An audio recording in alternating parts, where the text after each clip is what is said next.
Hello and welcome to On the Hunt with Missing Mysteries in Black and White with your two hosts, myself, Ed, and my main man, Josh. How are we doing? I ain't going to bother asking a question because we always screw it up. Yeah.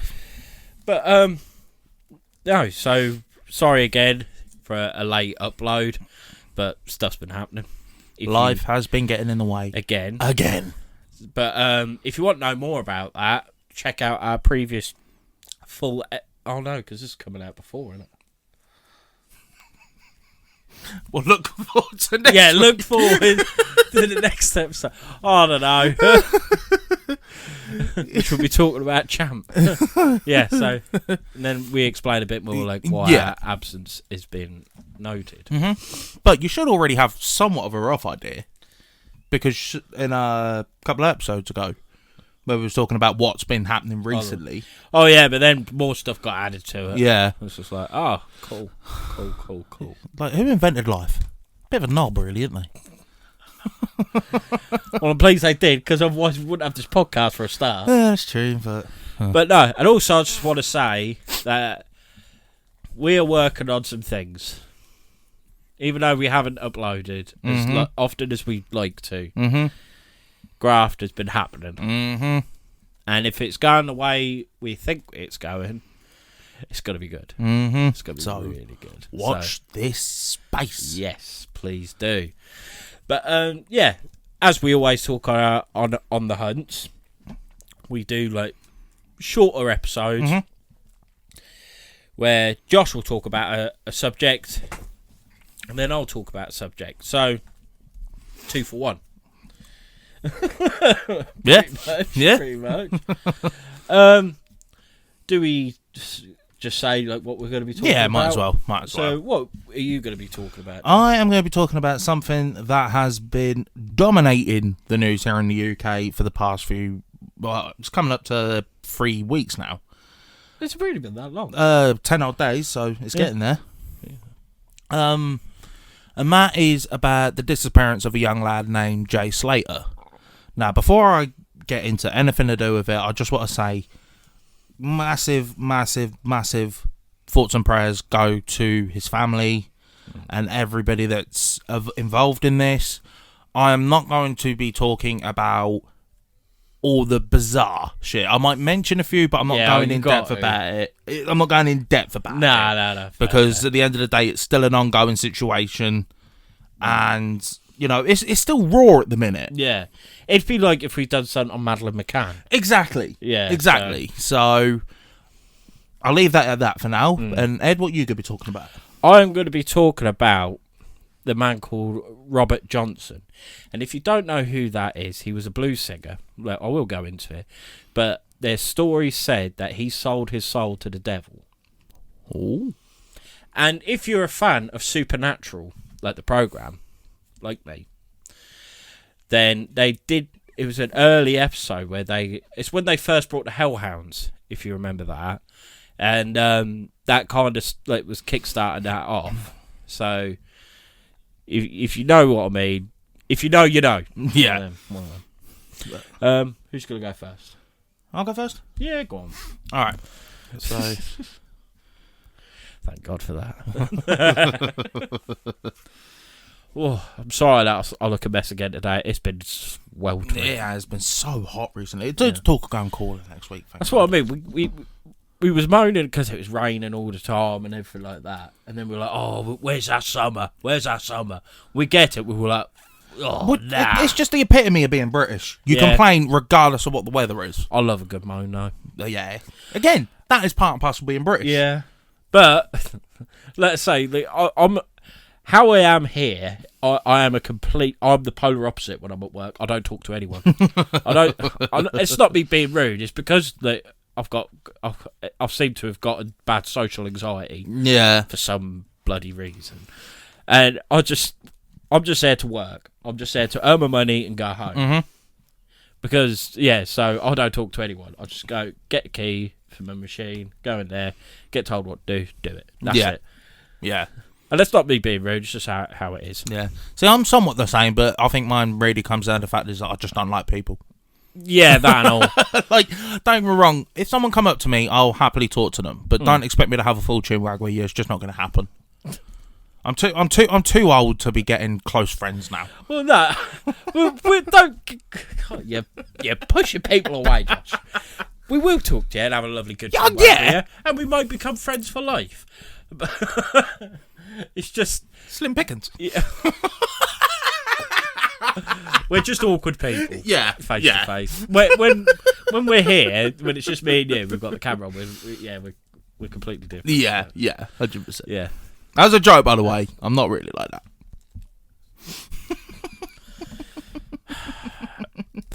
Well, let's kiss our dreams goodbye.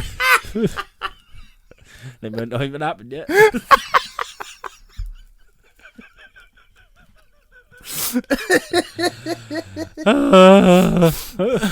Right, Josh. Before we actually lose every listener, if we have any,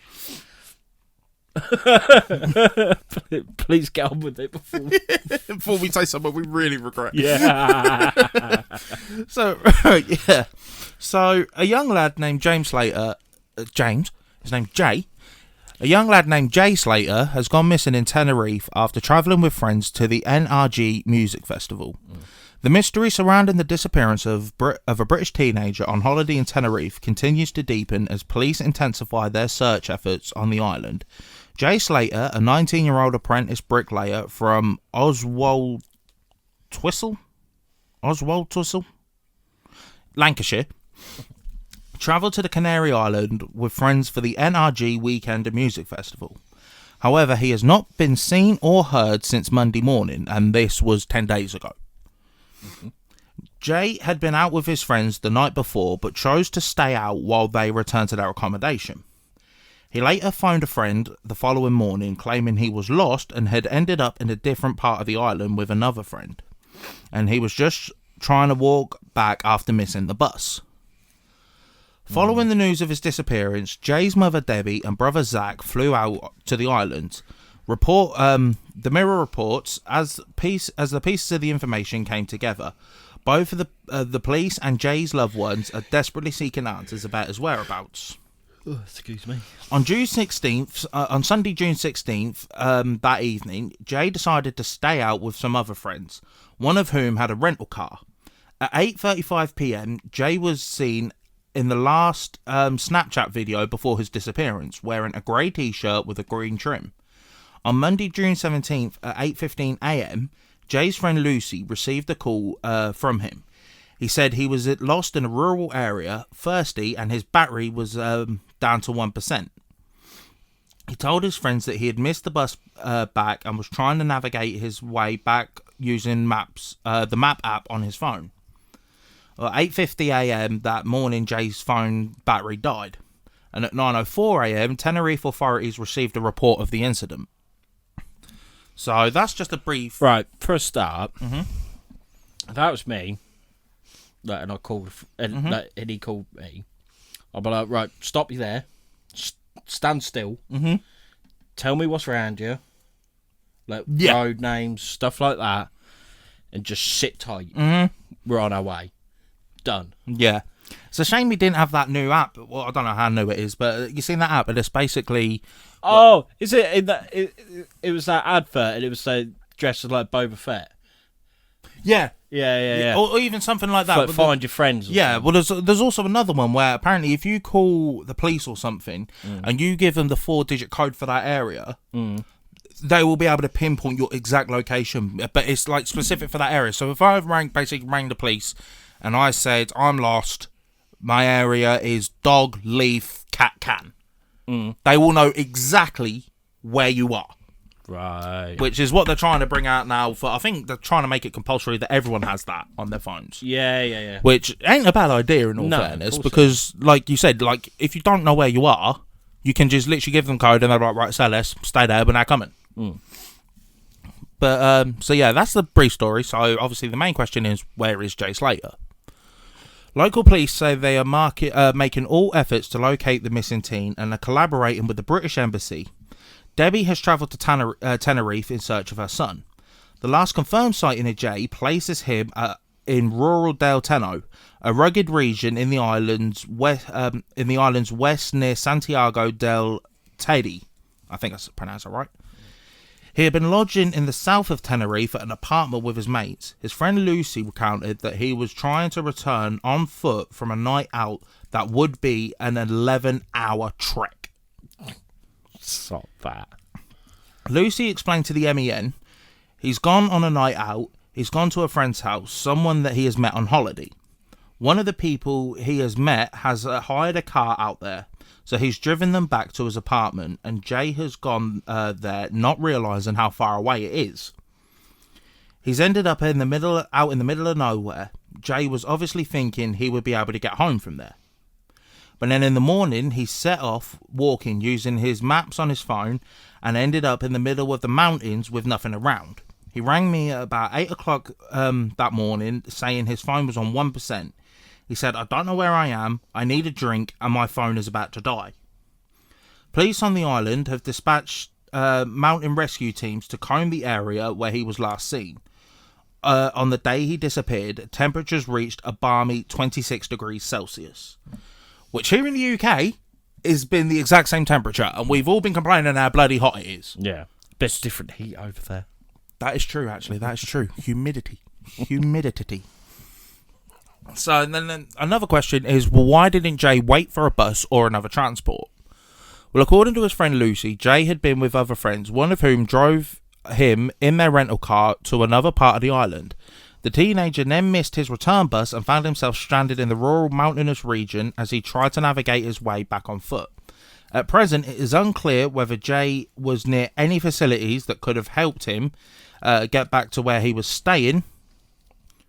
Was staying with friends, or if he had the option to wait for a bus, hitch a ride, or hail a taxi back to the resort. Just before he went missing, Jay had been messaging friends on Snapchat and appeared to be in a normal and stable state of mind. His phone battery died around 10 to 9 in the morning, with his last known location recorded near a hiking trail, several hundred feet above the quaint village of Masca. His stepfather, Andy Watson, told Lancaster Live that it was less than a day later when the police officers in the Otswald area knocked on their door. When the police said the best thing you can do is get yourself out there, we knew it was bad, he shared. This was his first holiday on his own. Mum Debbie, alongside her son Zach, jetted off from Manchester to Tenerife early on Tuesday, following the distressing news. She has reportedly been tormented by cruel pranksters phoning them pretending to have Jay captive. Fucking hell. There's a joke, and then there's that. That's just fucking vile. That's taking the biscuit. 100%. But this is where some of the horrible stuff starts coming in, and that is one of the controversies is to do with a GoFundMe page. So Jay Slater's mum, Debbie Duncan, has now withdrawn cash from the fundraiser set up for her son, thanking supporters for their kind messages and good wishes. At the time of Debbie's withdrawal, the Get Jay Slater Home GoFundMe page, which was set up by Jay's friend Lucy May Law, had raised more than £36,000, with more than 3,000 people pitching in amid endurance hopes that the apprentice bricklayer will be brought home safe and sound. However, the fundraising page fell victim to trolls who spread nasty theories about why it had been set up, forcing Jay's loved ones to call for calm. Addressing well wishers today, on Thursday, June 27th, Debbie explained that the withdrawn cash would go towards supporting the tireless mountain rescue teams, as well as covering the costs of food, accommodation, and travel expenses for the loved ones of as well as covering the costs of food, accommodation, and travel expenses for the loved ones of wonderful people who have flown over to Tenerife amid the ongoing search for Jay.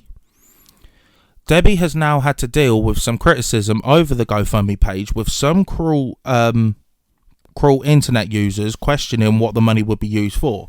The frantic mother even had to contend with being compared to the notorious Karen Matthews, who orchestrated the fake kidnapping of her young daughter Shannon 16 years ago. I remember that. Yeah. She was under the bed, weren't she? Yeah. Yeah. Because that was roughly... Was that the same year Maddie went missing? It weren't far off it. Yeah, I know that. I feel like it was the same kind of time in that. Well, some people have even claimed that the GoFundMe page was actually the money was going to be used as a ransom fee for Jay's release, and some people have also claimed that the money is being used in some sort of bargaining chip with a Moroccan drug cartel. Yeah, I've heard a lot of that. Apparently, apparently that region of Tenerife is apparently run by the Moroccan drug cartel, and apparently he's gone into their unknown of basically where he is, and they've kidnapped him and all this sort of shite. Yeah, they got him all locked up. I've seen, it has been like trended on TikTok. Yeah, massively. But what was making me laugh, and I mean the whole thing is tragic and everything, like, because I mean I've got a son and I'd tear the world into to find him. But it was like these other mums like doing TikTok dances. Oh, I've seen some of them where it's like, please come home and that. It's like, if you're seeing this, come home, we miss you. It's like, he's definitely seeing that, isn't he? Yeah. Like, that's the first thing on his mind. If he is still missing, he's not contacting someone to try and find out where he are. He's sat there thinking, nah, let me have a quick scroll on TikTok. Yeah. Oh, good old Jenny from, I don't know, Swaffham. Derbyshire. Yeah, Jenny from Derbyshire has just put a nice little dance saying, come home. Oh, I suppose I've got to really, yeah. Let's see Fuck off. And there's people that say like, oh, he's seen the GoFundMe page and he went, fuck this, I'm milking this for a bit. Exactly. I don't want to go back it's like, to come on, you can at least make it get the 50. Come on. Yeah. Nah, that's wrong. Police are driving by and he's hiding in the bushes going, they still ain't seen me, mugs. Yeah. Do you know what I mean? Like, seriously, come on. Yeah, nah, it is wrong. Even if that Moroccan story was true, what's a TikTok dance going to do? Yeah. The Moroccan the cartel are going to sit there and going, hey, boys, come look at this. Do you think we ought to really let them go? Yeah. Oh, I don't know. I mean, it's starting to trend. She's starting to do the whip. Yeah. Like, grow up. Yeah, no, I don't. But no, like I said, it is a difficult one to cover because obviously it is still ongoing. Nobody knows. Fresh. Yeah, it's very fresh. Nobody knows what has happened to this young lad. No. But at the end at the end of the day, like, yeah, you can make your jokes and stuff like that, but that is still a young lad. Exactly. And there's even more stories coming out where people are now starting to turn on Jay, aren't they? Yeah. I don't know if you've seen. And that is because apparently a couple of years ago, he was involved in an assault of this young lad. Apparently a group of lads brought this guy down to the ground and basically just, for lack of a better word, kicked the living shit out of him with golf clubs and even machetes. Now, the bloke who that happened to has even come out and said, because loads of people, that started basically a crusader campaign, where like, oh, Jay deserves to rot and leave him where he is and all that. Yeah. The lad who actually got assaulted even come out and said Jay was there, but he did not get involved in it. No. So he said, so please stop all this hate. At the end of the day, it's still a lad missing. So please drop all this. Wow. It's taking the guy that got assaulted to have people go and realise, like, are you being serious right now? Fucking, yeah, that's mad. And the thing that baffles me with it, right, is how many people that are like taking a piss and all this sort of shit and saying stuff like this, how many of them are parents? How would you like it if the roles were reversed? Yeah. You'd hate it. You'd hate every second of it. I do really feel for him. And the thing is that people could probably take this as the wrong way, like, because we're doing it on the podcast. It's like, oh, you're just using it for clout. No. No, we ain't got the followers for that.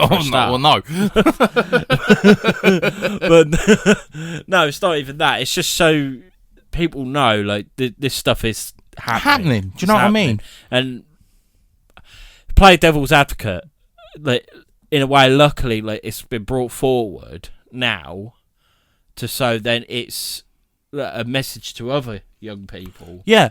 Like, just stick together. Yeah, exactly. But like, hopefully Jay will be found safe and sound. Yeah. And like, this will all just become a distant memory. Yeah. But I don't know, there's a part of me thinking, like, the longer it's going on, the worse it is. Yeah, I because mean, they do. Actually, I have seen something today. Apparently, he was seen watching the Euros. Righto.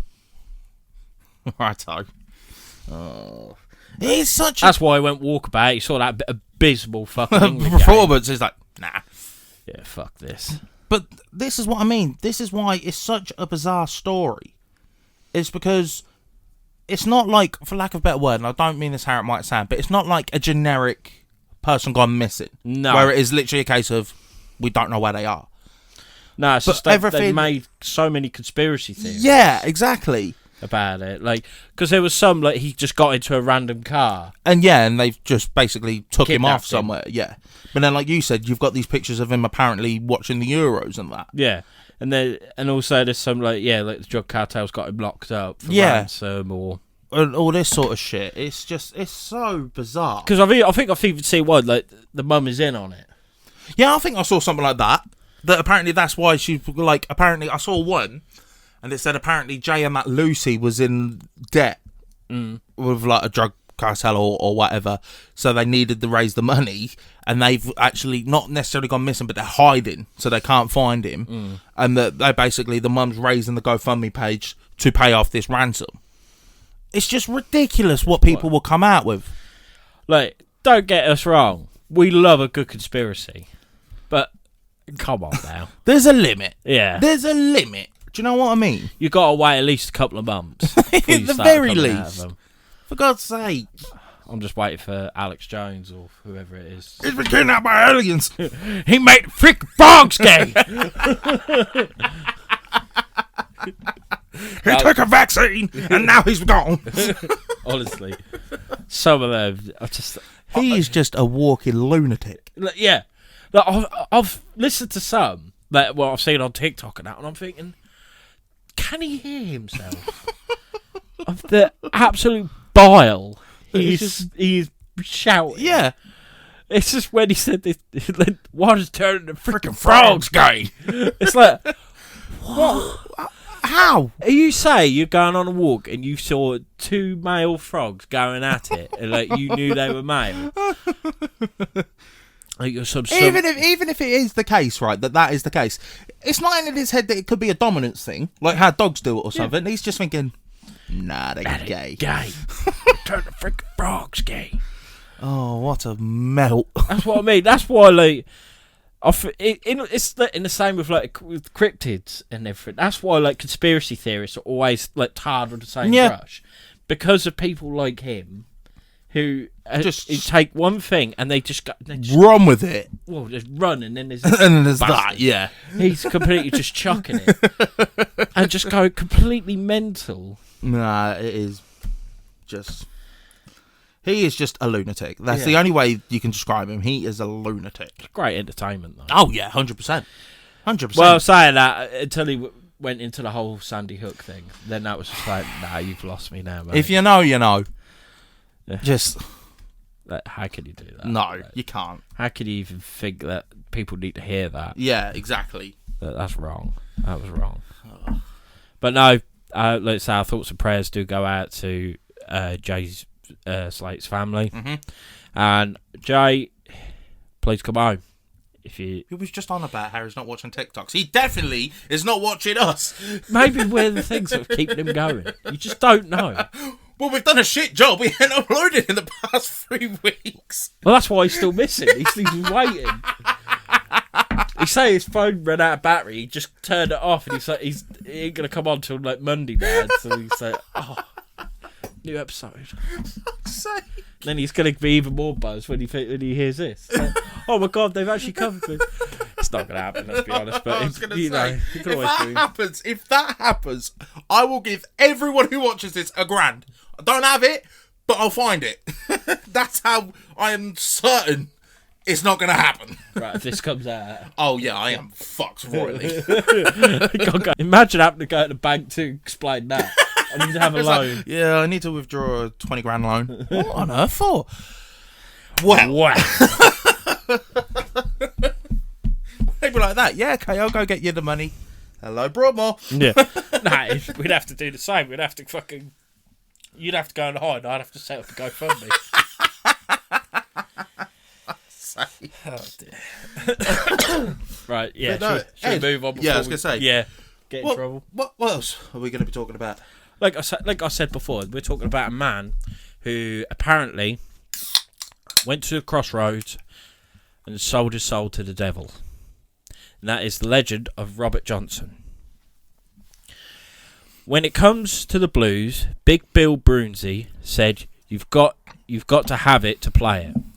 Robert Johnson had the blues and then some. His story is one of heartache and despair. It's a story of slavery, a country disillusioned by its own past, and the presentiment of future predicaments. It's the grave founding of the unfortunate 27 Club, and the turbulent tribulations of talent and its attainment. Just to cut you off, 27 Club, that's where like a load of people died at the age of 27. Yeah, right? So that's like Robert Johnson, Amy Winehouse, Jimi Hendrix, Kurt Cobain. Mental, really, But it's also a story that lays the cornerstone to rock and roll and music as we now know it. Perhaps most notably of all, it's a story shrouded in murk and mystery.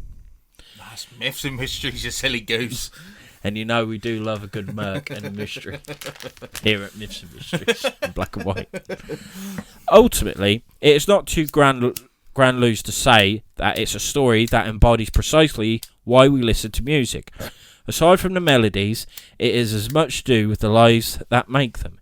In fact, with a legend as enduring and darkly endearing as Robert Johnson's, to say these tales and the qualities they imbue upon music are why we listen is hardly grandiose enough.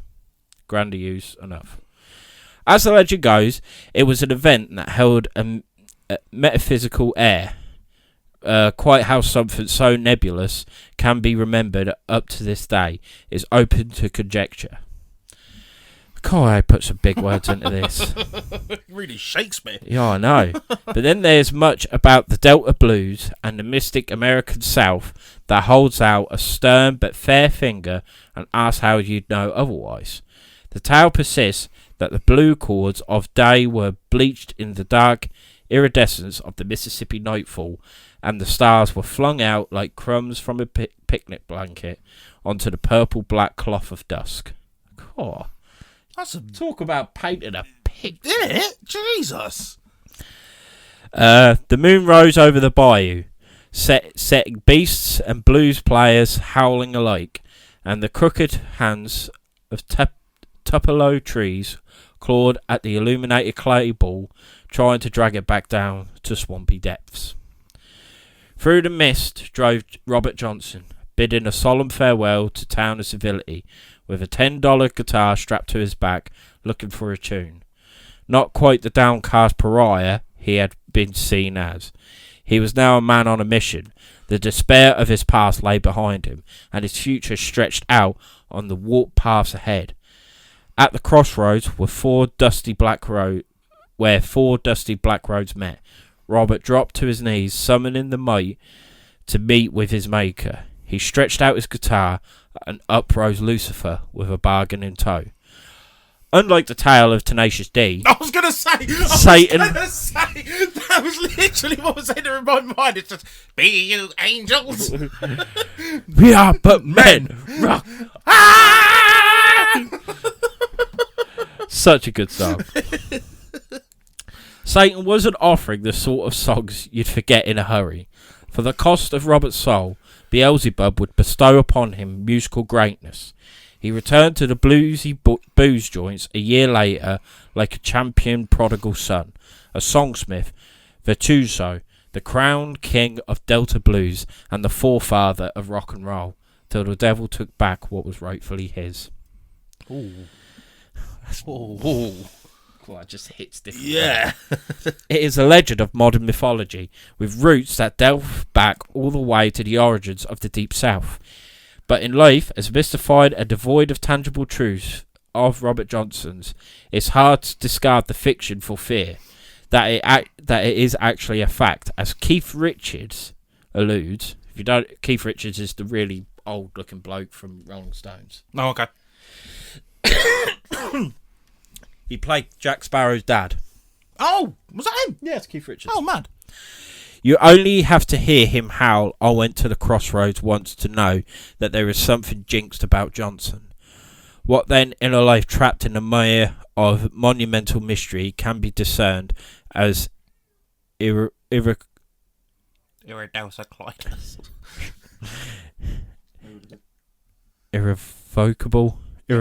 truth. Yeah, for the skeptics pursue. Aside from the 29 compositions and 2 photographs that exist of the man we know as the definitive luminary of modern music,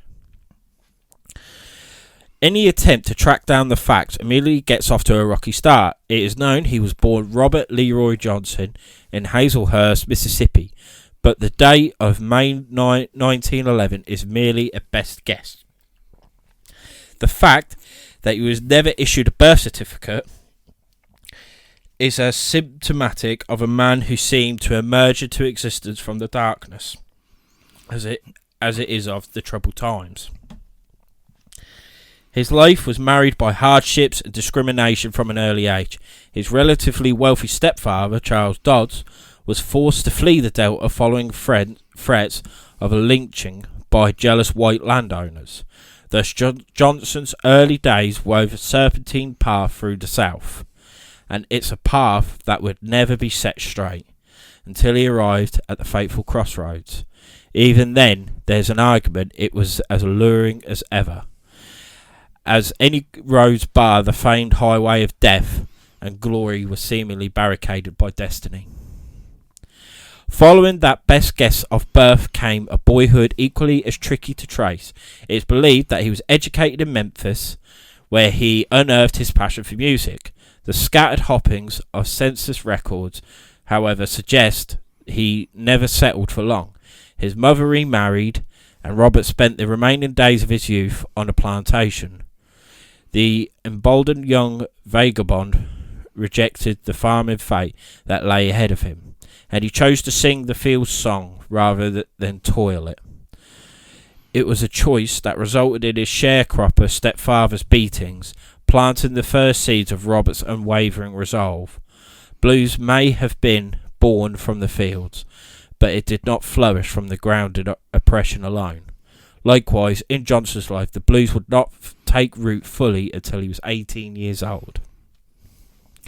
Although he had largely shunned a life on the land in favour of a musical path, he never really displayed the practice of a prodigy to any degree. As a teen, he would shuffle around the weekend shows, hoping to come across anyone with enough money to spare some, but by no means did his far from prodigious playing prize him a roost. Ain't half a tongue twister, is it? Yeah, I know. Thus, when he met his sweetheart, Virginia Travis, a girl of fervently religious upbringing, he was ready to hang up the guitar and turn his back on the devil's music at the behest of her family. They married, and when Johnson was 18, his pregnant wife, with 2 weeks left of her term, travelled to her grandmother's where she was to give birth. With his beat-up guitar tucked under his arm, Johnson took leave of the farm and set about using the fortnight as a final swan song of bus shows before finally decamping from musical frolics in favour of wholesome family life. When he arrived to greet his wife and child, he was met with tragedy. Neither had survived the birth. It is a catastrophe where any words I could write would undoubtedly fall short of capturing the immensity of the moment and the boldness of his grief. Condolences likewise fall short, but they are only thing we have to offer in such circumstances. On the contrary, however, Johnson did not receive comforting words, but rather further damnation. Virginia's religious relatives blamed the deaths on Johnson, saying his accused affliction for the devil's music had brought about the tragedy. Though the Bible singing appraisal of music would make this so-called religious viewpoint tantamount to hearsay, it was no doubt in keeping with the theologians' talk of the time, and once again it was a rhetoric of the day that seems to place Johnson's life at the spearhead of untimely fate. In his 18th year, the Great Depression had taken hold, and it was this economic factor, much more so than the word of any religious text, that pervaded the perdition of the blues. After all, the preacher's collection box was competing for the same kindness of strangers as the busking bluesman's open guitar case or upturned flat cap. Moreover, this factor led Johnson's life towards the circumstances that allowed the soul-selling legend to take hold, seeding the predestined future that would flower from the internal marriage of despair and desire. After the scornful condemnation of Virginia's family following her death, Johnson decided to vindicate their remarks, embracing his soul's calling and pursue a life of the blues. He yearned to follow the cataclysm with conquest and become a star. Only his playing remained woefully short of that which would result in stardom. Sadly, even the pockets of city folk had dried up. His street corner shows drew fewer handouts, and his livelihood was in jeopardy, but never the lifeblood of his blues. His time as a second-rate city musician was becoming untenable. Famed Delta players of the day, like Son House, recall having to chase Johnson off their instruments for fear he would snap a string. But he was always ubiquitous presence in the juke joints that they would play. That is until the day that he suddenly went away. The truth behind the year of no return is that he went back home to Hazelhurst, where he hooked up with the local guitar hero Ike Zimmerman. Not a bad name for a guitarist. That ain't to be fair, is it? No. Ike taught Robert the only way to learn the blues, which may not include devilry, but is certainly mystical in its own right. He took Robert out to the graveyard every midnight when nobody would complain, and spirits aided the strumming. Under the stewardship of Ike, Johnson's playing eventually blossomed, and his desire to conquer the guitar was finally met at a painstaking but glorious end. Thusly, the truth of the tale regarding his unearthly transformation is merely practice and discovering that the devil of the blues is in the detail of the playing. I'll tell you what, whoever wrote this, Is it? You've got a way with words. Like, you could probably, I don't know, Write books and that. yeah, serenade him to bed. I won't go that far. Well, it can't be me, I'm married. That don't mean shit. Yeah. Just saying. The word affair exists for a reason. Fuck off, I'd never do that. Oh, but I would. Yeah.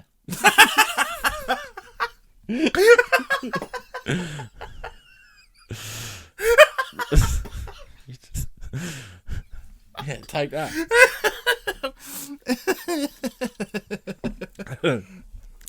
Whilst a legend, maybe just that, a legend, it is clear that it would not have taken root from a life where honest toil and justly paid dues brought a harvest of magnificent concessions that Johnson could enjoy in the peaceful pastures of a rightful home. Instead, every metaphorical crooked crossroads or doom diegesis, he was met with further castigation. No, castigation. Castigation? Yeah, castigation, and hexed by misfortune, making the legend a fiction befitting of the fact. The brilliance of his blues never afforded him a bounty of spiritual catharsis to bask under the azure blue of the Mississippi sky, or bathe in the boon of the southern Delta sun, to kick off his well-trodden boots, put his feet up, and marvel at the kingship in the bluebird's strangled cries of song upon the old guitar player's porch, so to speak. He was a chaste and tortured soul from the get-go. So much so that an assembly with the Antichrist, fictional or otherwise, would have barely made him flinch. However, any ardent mystic reluctant to dismiss the Lucifer liaison would do well to note that on the path from Robbinsville to Hazelhurst, there's any number of points where four roads meet. Legend aside, a year on from the day of his departure, he returned to Robbinsville having acquired the skills that would crown him king.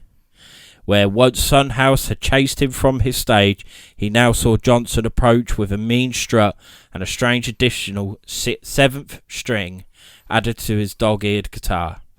This time Johnson took to the spotlight and played as nobody had played before.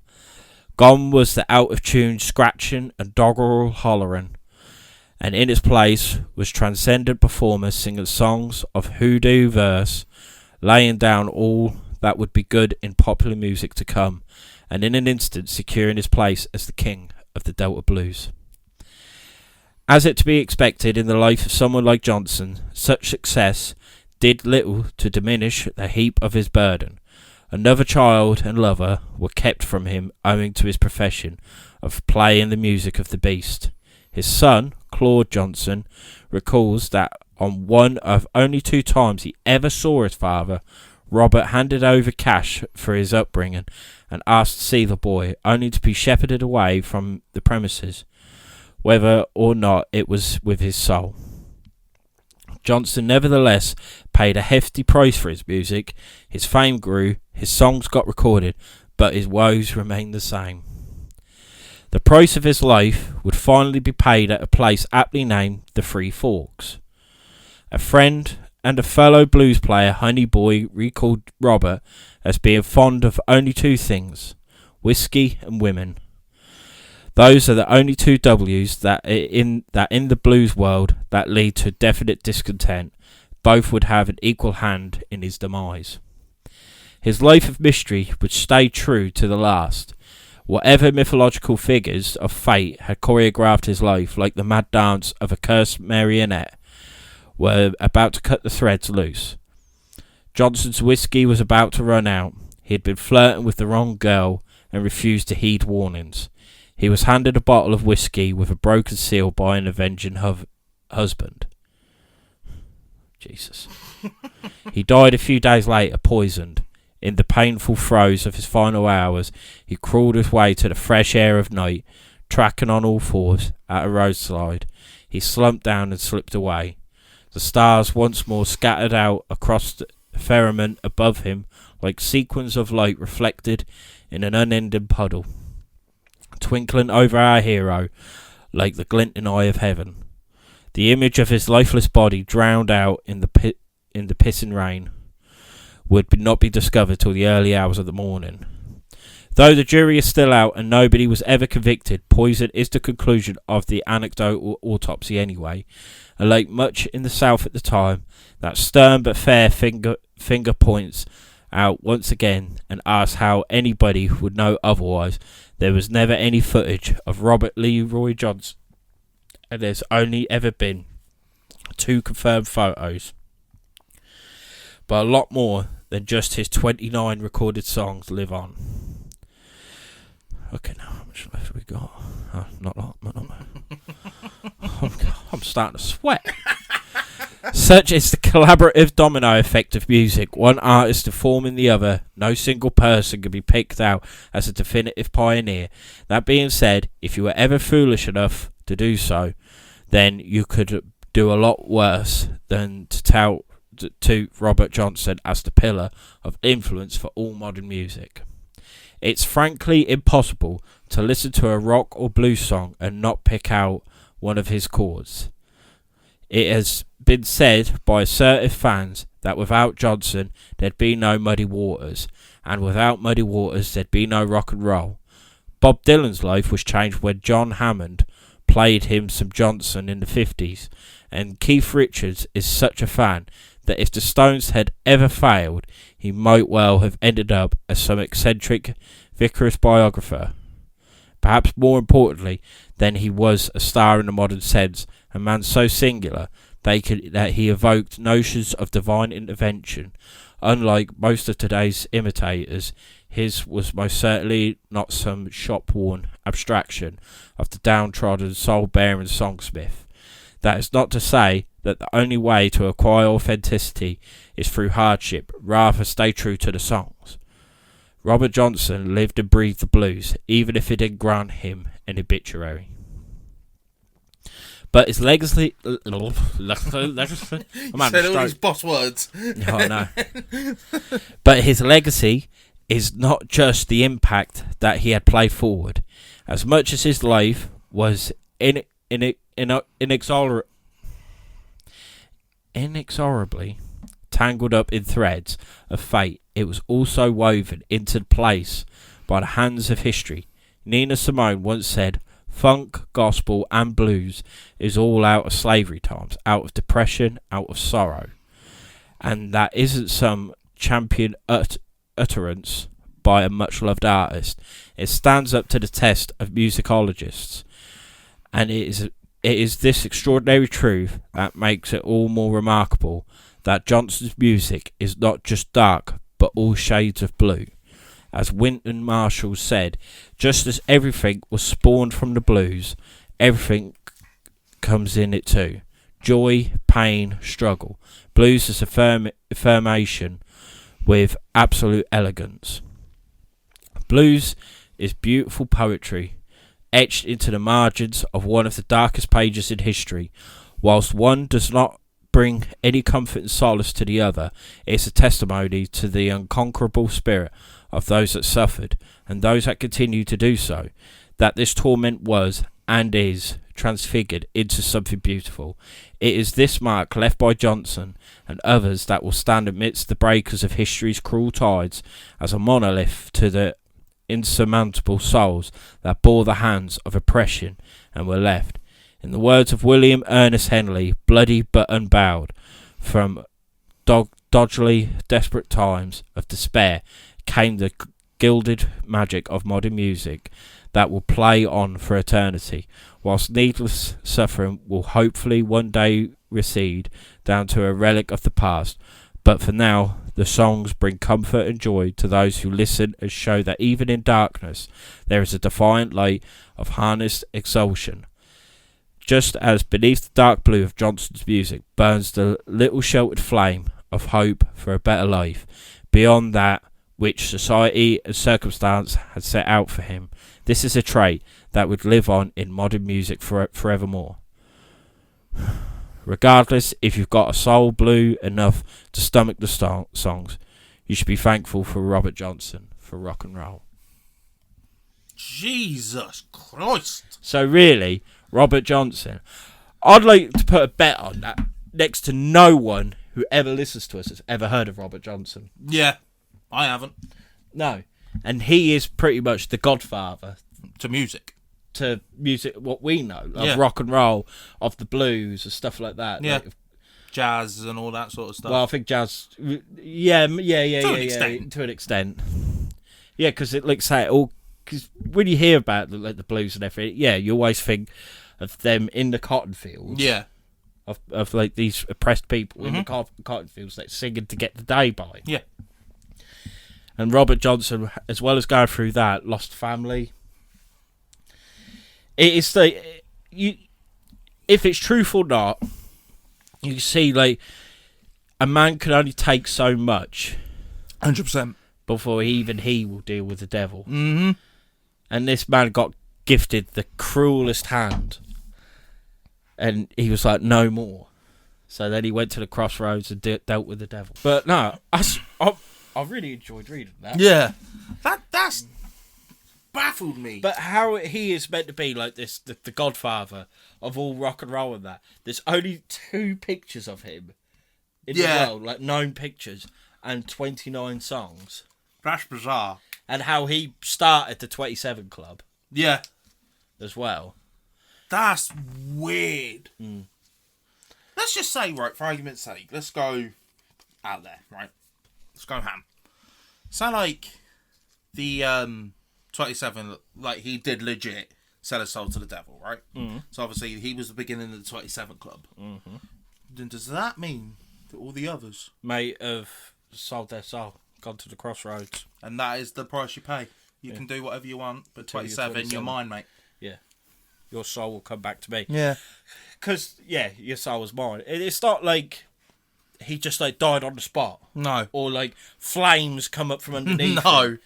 It is, like, you know, like, in a way, like, in Final Destination. Yeah. Like, yeah, you Harry cheat just... death, and somehow it'll get you back. But in a different way. Yeah. It was like that. It doesn't matter how it does it, as long as you die. Yeah.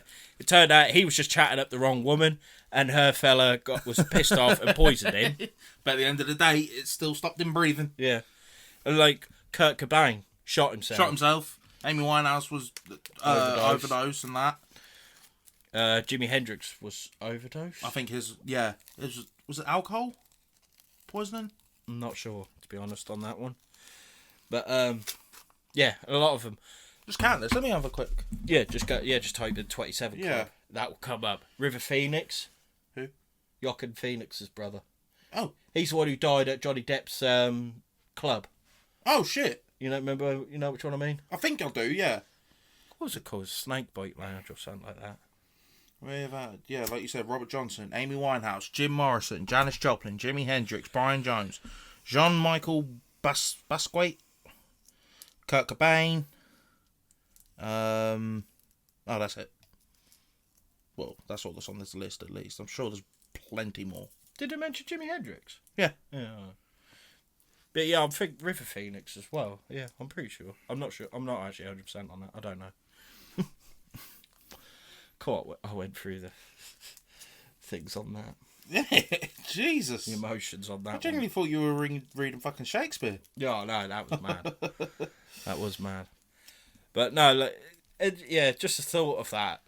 Because let's say I'm a big Supernatural TV show fan, and I remember watching when I started watching it with Courtney. Yeah. And the start of the episode was of this blues singer. Mm-hmm. And then going to Crossroads. I remember sitting there thinking, I swear I've read something about a person actually doing this. And yeah, it was Robert Johnson. That is madness. Yeah. Those celebrities that died at the age of 27, often as a result of drug and alcohol abuse, or violent means such as homicide or suicide. Mm-hmm. So, yeah, the sort of things that you would class as, if you want to go on a religious sort of whirlwind, you would class as with the devil, wouldn't you? Mm. Do you know what I mean? The devil would make you drink. The devil would make you do drugs. The devil would make your life such a misery that the only way out is to kill yourself. Yeah, because suicide is a sin. Exactly. That's what I mean. Because it used to be, if you committed suicide, you weren't allowed to be buried in a graveyard. No. It's fucking mental, isn't it? But also, is it all just a big coincidence? I think so. I mean, I probably pissed a lot of people off that are religious that might believe this stuff, but it just... The only thing that is slightly dragging me is the fact of how they died. Mm. If someone, for argument's sake, let's say one of them died at the age of 20, was part of the 27 Club, but they died of, I don't know, liver failure or cancer or, do you know what I mean? Something like that. It'd be a little, do you know what I mean? That is just pure coincidence. But like you said, they are all sins and things to do that originate with the devil. Yeah. That's the only thing that is and the fact that it was all at the age of 27. Yeah, at least we've got past that, boy. Come on. Come on. But no, that story does always interest me. Yeah. It's just the thought of selling your soul. Soul, yeah. Because there's always a big thing with that as well, selling your soul to the devil, and you'll get fame and fortune. But it will... Until it'll come back. Yeah, it will want it to come up. The price it needs to be paid. Yeah. Which is eerie, isn't it? Regardless whether you're religious or not. It's the one thing I love, right? It's weird, but for a sentence, for a saying, it always sends a chill down my spine, and I'm not even remotely religious. Mm. But the one saying I do, I want to say love again, but it's not love, is the one where it's the greatest trick the devil ever pulled was making you believe you don't exist. You got that from Usual Suspects, the film. What? Kevin Spacey. No. The greatest trick the devil ever pulled was say that he didn't exist. Yeah. I mean, I've never seen that, but that saying is just eerie as anything. Do you know what I mean? But then again, the devil went down to Georgia looking for a salt steal. I can't believe it though. When you was reading that the first thing that came in my head was Tenacious D. But no, there's also a song what I love because it's a country song. It's by the Jeff Daniels band, and it's called "The Devil Went Down to Georgia," and he was like, "I bet this gold fiddle for your soul."